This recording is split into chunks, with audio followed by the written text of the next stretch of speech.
গাইবান্ধাতেও দেখা মিলল Russell viper. কি অবাক হচ্ছেন? এটাই সত্য। গাইবান্ধা জেলার গোবিন্দগঞ্জের মহিমাগঞ্জের জীবনপুরে রাসেল ভাইপারের দেখা মিলেছে এবং তাকে মেরে ফেলা হয়েছে। এটা কতটুকু সত্য জেনে নেব ভিডিওতে।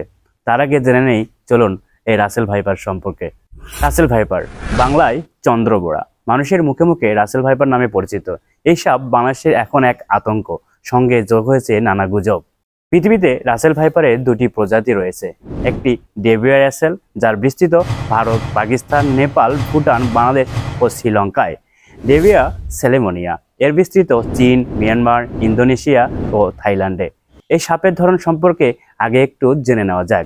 স্বভাব: সাধারণত গরমকালে সন্ধ্যা ও রাতে বেশি সক্রিয় এবং শীতকালে দিনের বেলায় এরা বেশি সক্রিয় থাকে।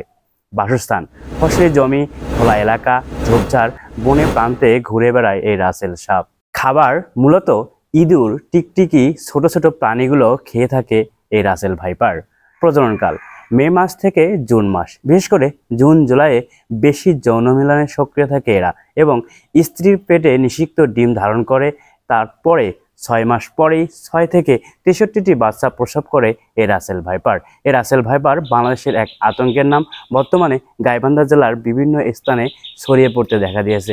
বিশেষ করে গাইবান্ধা জেলার গোবিন্দগঞ্জের জীবনপুরে এটি দেখা মিলেছে। এটা কতটুকু সত্য তা আমরা পরবর্তী ভিডিওতে জীবনপুর গিয়ে আপনাদেরকে দেখানোর চেষ্টা করব। সঙ্গে থাকুন। আছি বুলবুল আহমেদ, গাইবান্ধা টেলিভিশন।